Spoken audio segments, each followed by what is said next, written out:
प्रस्तुत है आज का पंचांग 28 अक्टूबर 2021। 28 अक्टूबर 2021 गुरुवार का दिन बहुत ही विशेष है। पंचांग के अनुसार इस दिन कार्तिक मास की कृष्ण पक्ष की सप्तमी और अष्टमी तिथि है। चंद्रमा का गोचर इस दिन कर्क राशि में हो रहा है। इस दिन गुरु पुष्य नक्षत्र का संयोग बन रहा है। दीपावली से पूर्व गुरु पुष्य नक्षत्र का पड़ना अत्यंत शुभ माना जा रहा है।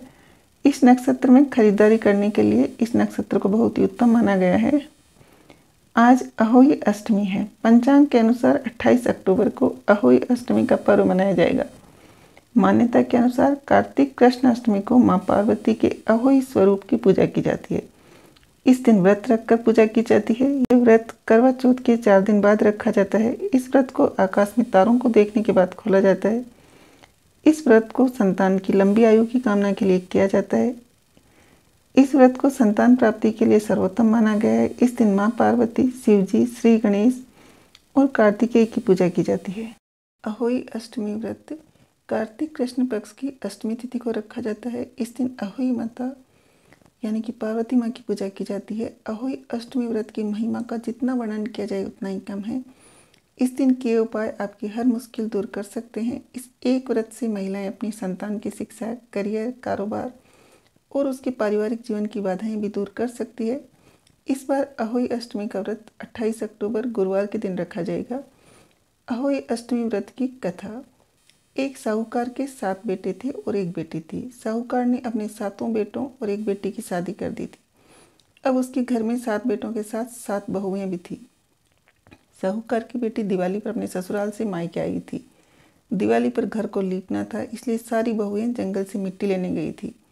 ये देखकर ससुराल से मायके की आई साहूकार की बेटी भी उनके साथ चल पड़ी। साहूकार की बेटी जहाँ मिट्टी काट रही थी उस स्थान पर शाहू अपने 7 बेटों के साथ रहती थी।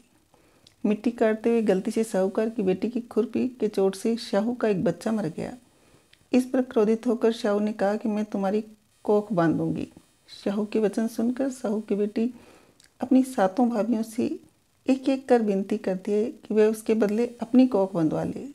सबसे छोटी भाभी ननंद के बदले अपनी कोख बंधवाने के लिए तैयार हो जाती है। इसके बाद छोटी भाभी के जो भी बच्चे होते हैं वे 7 दिन के बाद मर जाते हैं। 7 पुत्रों की इस प्रकार मृत्यु हो जाने के बाद उसने पंडित को बुलवाकर इसका कारण पूछा। पंडित ने सुरही गाय की सेवा करने की सलाह दी। सुरही सेवा से प्रसन्न होती है और छोटी बहू से पूछती है कि तू किस लिए मेरी इतनी सेवा कर रही है और उससे क्या चाहती है। जो कुछ तेरी इच्छा हो वह मुझसे मांग ले। साहूकार की बहू ने कहा कि शाहू माता ने मेरी कोख बांध दी है जिससे मेरे बच्चे नहीं बचते हैं। यदि आप मेरी कोख खुलवा देते हैं तो मैं आपका उपकार मानूंगी। गाय माता ने उसकी बात मान ली और उसे साथ लेकर 7 समुद्र पार शाहू माता के पास ले चली। रास्ते में थक जाने पर दोनों आराम करने लगती है। अचानक साहूकार की छोटी बहू की नज़र एक ओर जाती है। वह देखती है कि एक सांप गरुड़ पंखनी के बच्चे को डसने जा रहा है और वह सांप को मार देती है। इतने में गरुड़ पंखनी वहां आ जाती है और खून बिखरा हुआ देखकर उसे लगता है कि छोटी बहू ने उसके बच्चे को मार दिया है। इस पर वह छोटी बहू को चोंच मारना शुरू कर देती है। छोटी बहू इस पर कहती है कि उसने तो उसके बच्चे की जान बचाई है। गरुड़ पंखनी इस पर खुश होती है और सुरही सहित उन्हें शाहू के पास पहुंचा देती है। वहाँ छोटी बहू शाहू की भी सेवा करती है। शाहू छोटी बहू की सेवा से प्रसन्न होकर उसे 7 पुत्र और 7 बहू होने का आशीर्वाद देती है। शाहू छोटी बहू को 7 पुत्र और 7 पुत्र वधुओं का आशीर्वाद देती है और कहती है कि घर जाने पर तू अहोई माता का उद्यापन करना, 7 अहोई बनाकर 7 कढ़ाई देना। उसने घर लौटकर देखा तो उसके 7 बेटे और 7 बहुएं बैठी हुई मिली। वह खुशी के मारे प्रसन्न हो गई। उसने 7 अहोई बनाकर 7 कढ़ाई देकर उद्यापन किया। अहोई का अर्थ एक यह भी होता है अनहोनी को होनी बनाना, जैसे साहूकार की छोटी बहू ने कर दिखाया था। जिस तरह अहोई माता ने उस साहूकार की बहू की कोख खोल दी, उसी प्रकार व्रत करने वाली सभी नारियों की अभिलाषा पूर्ण करे। जय अहोई माता।